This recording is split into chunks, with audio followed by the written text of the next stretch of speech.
Welcome to the Manifestation and Money podcast, Nichole.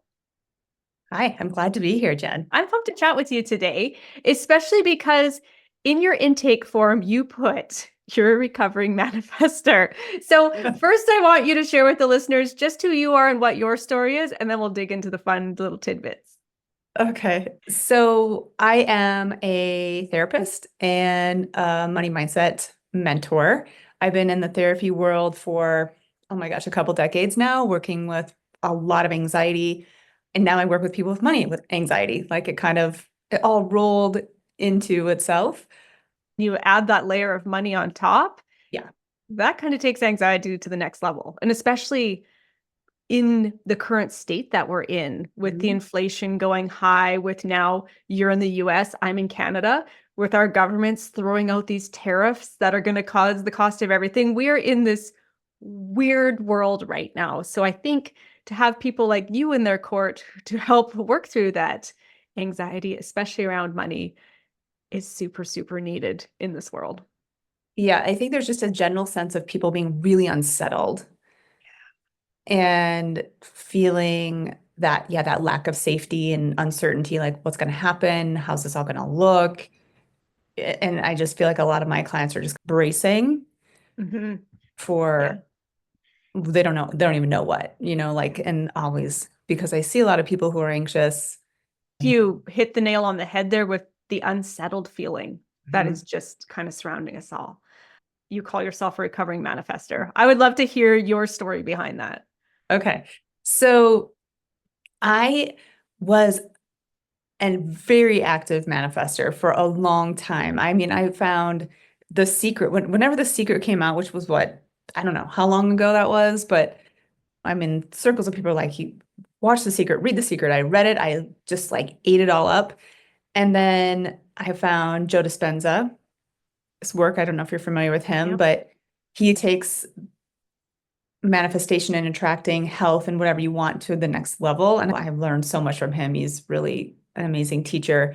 So I was very actively manifesting for a long time. Vision boards, hour-long meditations, practicing gratitude, constantly watching my thoughts. And I would get a little bit of traction, and then I would just slide back, especially when it came to money. I mean, I had these little like gifts of money that came in, and my clients' caseload would build, and then it would kind of go down. And I just felt like I was always on this roller coaster. And it was not a fun roller coaster to be on at all. And what I realized throughout my training, and then I went to Ayurveda school with the Shakti school, and my teacher is Katie Silcox. And during that training, I just had this aha moment. So much of my desire to manifest what I want was coming from this deep feeling of lack and unworthiness. And I had this idea that if I could create this amount of money or be this successful, then my worthiness bucket would be completely full. And that's not what happens. Like now I know that's not what happens. And I think I mean, I still listen to Abraham Hicks and I go to the gym and I listen to it, but I have a very different lens from which I listen to it. So now when I am creating, it's really from a place of meeting myself exactly where I am for exactly who I am versus trying to overcompensate for these parts of myself that I would rather not anyone see. Mm. And that has opened a lot of abundance. Don't even like to say that word really, but a lot of things coming to me, even launching my money course for female entrepreneurs, because I found all these holes that I was just kind of missing around meeting myself. And then there's also this concept in yoga called Paradba Karma, and that is basically our souls come here to experience something, to learn certain lessons. So we can manifest all day, but if that's not in our highest interest, it's not going to happen. So that's kind of a tough pill to swallow for some people. But it doesn't mean that there's not even more amazing things on the other side. It's just like, well, maybe you're not supposed to live in this place, or maybe you're not supposed to have $1 million in this lifetime. Who knows what lessons you're here to learn? So part of my path with being a recovering, or even I was like, maybe I'm a reimagined manifester. I don't know.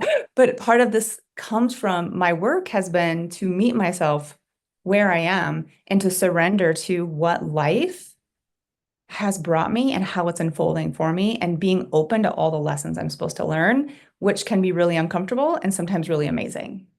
Yeah. Thank you for sharing that. Like a piece of manifestation is acting as if. So if Mhm. you are deep down coming from that place of lack and scarcity, and Mhm. you're just trying to put a band-aid on top of it and go for the thing that you want, there is a disconnect there. You're always going to be defaulting back to that core belief that you have that once I get the thing, then I'll feel worthy of it.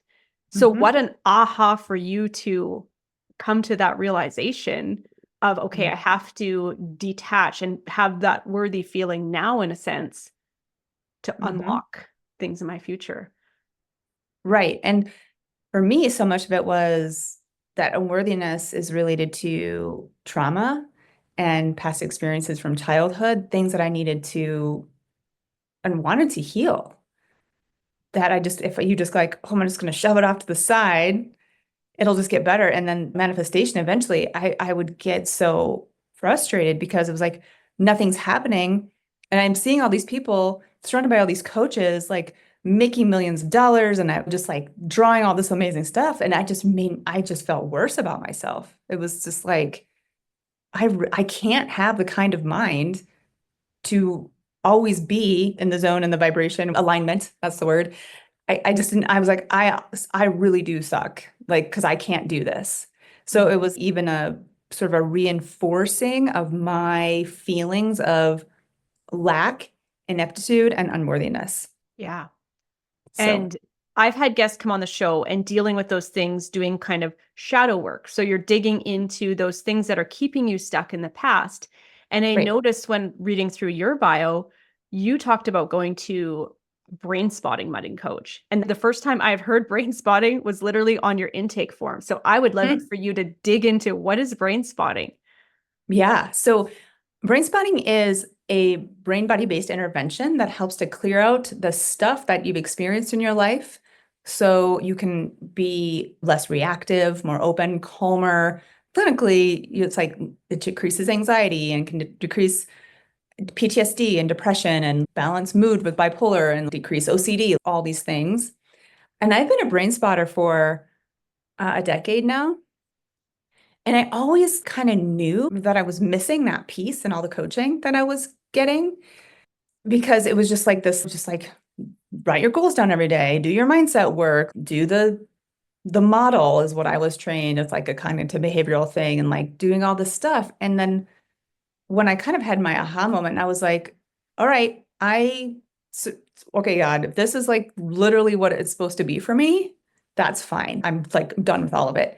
But then the anxiety around money didn't leave yet. The worry that I had about, can I pay bills? How am I going to retire? Even though I've never not been able to pay my bills. We've always had enough. We live a pretty good, solid middle class lifestyle. So it was still there, that fear. So that's when I was like, I'm going to get some brain spotting around money specifically. And I found someone who did that work. And we did a series of sessions. And then I still touch base with her in a month, because this work is never done. Like, that's also the thing. Like, it's never done. And then once I did my brain spotting work, it was so much easier to surrender. It was easier to come from a place of worthiness. It was easier to choose my thoughts. It was easier to feel more gratitude, because all that crap that was getting in the way of really genuinely embodying that was so much quieter. Fascinating. And can you give us a glimpse? What does brain spotting look like? The basic premise of it is where you look affects how you feel. There's brain science behind this that I don't really need to dig into too much. But when you're in a brain spotting session with someone, it's like, tell me about, they're talking about their money anxiety, since we're talking about money or whatever. Like, tell me where you're feeling that in your body. And they're like, oh God, my chest just feels like it's like, ugh, like crushing. So then I can either watch where their eyes go, and I might say something like, I notice that your eyes keep kind of going off to your right. Just take your eyes there and tell me what happens in that body, in your body, or in that part of your chest. Oh my gosh, like it's ugh, like I just feel the. So then I'm like, stay there and see what comes up. Or I have a pointer and we find their brain spot. I find where they're looking and they tell me where they feel it the most, where it's the most intense. I can also use brain spotting if they need to feel more calm or resourced, grounded, or more of an expansion kind of spot. I can do that too. So then they just keep their eyes on the spot. And what happens is that brain spot where you're looking, where your eyes are looking, it accesses these files in your brain where all this crud is stored. And it starts to shred them. The thing that happened to you, you can never stop that. You can never stop your parents neglecting you emotionally or abusing you in really terrible ways, or your teacher looking at you wrong, or kids making fun of you, but you can decrease your emotional reaction to it. And you can decrease how much that continues to filter every decision you make in your life and how you experience life. So brain spotting processes that old stuff that we hold as trauma in our bodies that you've never had time to process before. Wow. That's big. When you're moving your eyes to the spot, it makes me think of when you walk out of the room and you're like, oh, what was I just doing? And if you go back to that spot and put yourself back into that time and space, it triggers back, oh, yeah, I was going to go do this thing, right? Yeah. So it's fascinating that your eyes can hold on to memories and lock onto them just by in the position. It's like your eyes, what they do when they're going to a certain place is they connect to this part in your limbic, your emotional brain. So it's not actually the eyes themselves, it's the position that they're in that goes back to this like place back here in your brain, and it connects to that. I don't need to get into all the science, but like typically when you have a trauma, your eyes go a certain place and then your body follows, and you're like, like you do this, you orient to that place. So with brain spotting, we kind of recreate that in a way. But not without having to like, I mean, some people have a very specific trauma that they come for. And some people just like, I don't know why I'm anxious. Why am I afraid that I'm not going to have enough money to pay my bills when I have plenty of money in my bank account and I've never not had what I needed? Why am I so afraid of that? So that's one of my favorite parts about brain spotting is you don't always have to know why. Right. And sometimes you figure out why during the processing, and sometimes you don't. You just feel better. Okay. Neat. Like I said, this is a first for me, and I'm fascinated by that. And with most guests that come on this show, where I'm like, oh, these are all tools that we have access to, that money being such a tangible thing that we struggle with so often, to have these energetic type tools that we can use to help unlock the abundance. There's that word again around money, and lean into that. And I know you also deal with nervous system regulation. So how do you think the nervous system plays into money mindset and people's beliefs around money? I mean, I think it's a key component, and brain spotting is my main go-to nervous system regulator.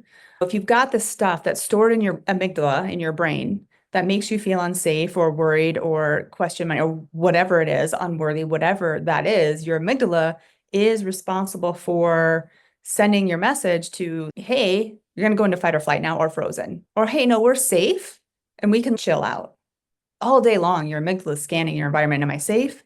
Do I matter? Am I safe? Do I matter? All day. And if you've got this stuff, you're like, oh my God, I got to look at my bank account, and your body's and your amygdala is like, oh God, not safe, not safe, not safe. So then you go into fight or flight, you start shaking and feeling sick or whatever it is for you, or you just shut down. So I think it's a really important part. And so I think it's very helpful to do the work to regulate your nervous system as much as you can. And when I say regulate your nervous system, I mean be in a place where your nervous system can flow between states as needed. You need to go into fight or flight sometimes. You need to go into frozen. Those states, they help you all day. You just don't want to get stuck in any of those states, because when you get stuck in those states, You can't think clearly. You can't make decisions the way you want. You revert to old patterns like, oh my God, when I'm frozen, this is just what I do. I sit on the couch and I eat a pint of ice cream or when I Netflix all day, or you're not able to make the kind of decisions you want to make about your life and your business because your brain is just not working the way it's Yeah. supposed to. So how do you suggest somebody helps navigate that within themselves? Are there tools that they can work with to facilitate that? Absolutely. I mean, because I'm a yogi, of course, breath work is one thing that you can use, but not all breath work is equal. Like some breath work can kick people up. If you're really anxious, you want to do breath work that I can guide you right now if you want me to show you a little thing. Sure. But it's like whenever, okay. So one thing I use with my clients a lot just to kind of help gather them in, gather their energy in is just first of all, begin to notice your breath. Just notice how it's moving in and out of your body right now. You're not trying to do anything to change it at all. And then with your next inhalation, really pull the breath as deeply as you can into your torso without any sort of stress or strain. And then imagine the exhale is leaving by flowing down the legs and out the soles of your feet. And just keep practicing that way. You're breathing in, taking all the breath down into the low belly as deeply as you can, and then exhaling, let the breath flow down the legs and out the soles of your feet. So we're taking the energy down, down, down the body. And when you're really anxious, you're all up in your head. So we want to take it down the body and root into the earth energy, root into the groundedness of our pelvis. So yeah, that's one little thing that I teach people. That was a neat sensation, visualizing it going down. Because I don't know, when doing breath work, to me, you're focusing on the in and out, coming out your Right. mouth or your nose, right? You're not focusing on when you release to go down. And that did feel very calming. I'm not coming from an anxious state right now, but even just that felt really grounding and calming. And yeah, breath work is not all created equal. I went to my first breath work shop 2 weekends ago, and I started crying. Just randomly started crying. I still don't know what I was releasing. The lady brought me a tissue, and thankfully there was another lady in another corner that was also crying, which I didn't notice at the time, but I found it fascinating. I'm like, holy, clearly this is touching on something that my conscious mind is not aware of. Mm-hmm. But with this breath work, something is shifting here, Mm-hmm. whatever that is. So, Mm-hmm. Yeah, you don't always know, no. but there's something that was moving through you, like you're releasing something. Mm-hmm. Releasing something. So thanks for sharing that, because people Mm-hmm. can listen to that and tap in and feel what that feels like. That's really valuable. For someone who feels anxious or shameful or stuck around money, Mm-hmm. what is something, a first step that you would suggest for them to help shift their Mm-hmm. reality? So this one's kind of hard, but I find it's really helpful, and that is giving yourself permission to feel it. Mhm. And people don't often like that because they're like, I don't want to create more, but I don't want to create more of this. And according to the law of attraction, if I focus on what I get, I'm gonna get this thing.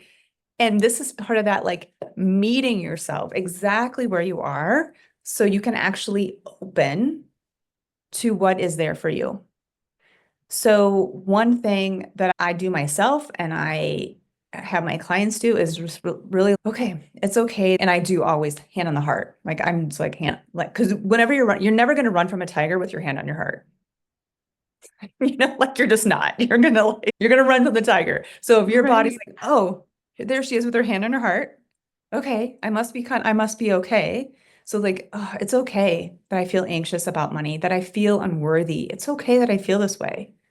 Money's been really hard for me. Talking to yourself like you were going to soothe a child. Oh. It's okay. Oh my gosh, I know that it hurts so bad. It's so scary when you've got like, oh my gosh, I have these bills to pay. It's okay. It's okay that I feel this. I might feel this on and off for the rest of my life. And that freaks people out. And it's because it's like, I'm inviting it in. It's like, no, you're not. What you're actually doing is you're taking away the energetic charge. Because when you feel all this anxiety or shame or unworthiness or whatever it is, you want to push it back. Just make it not be there. And whenever you do that, it just gets bigger. So that's one thing I have people do is meet themselves exactly as they are. Another thing that I love to do is offer it up to the divine. Like, okay, I don't know how I'm going to pay this credit card debt off, but divine, I'm going to hand you this burden because I'm not quite sure what I'm supposed to do with it. And then you surrender, okay, this is exactly what it is. And you let the divine take the lead. And I've done that work and I've had major payoffs. But the thing with surrendering is if you're chronically in a state of anxiety or, sort of PTSD where you feel like you always have had to be the one in control to make sure things happen, it's really hard to let go of the reins. So that's where things like brain spotting, EMDR, these somatic brain body based trauma interventions can help to release that. I mean, that's even true with giving permission. Sometimes it just feels impossible.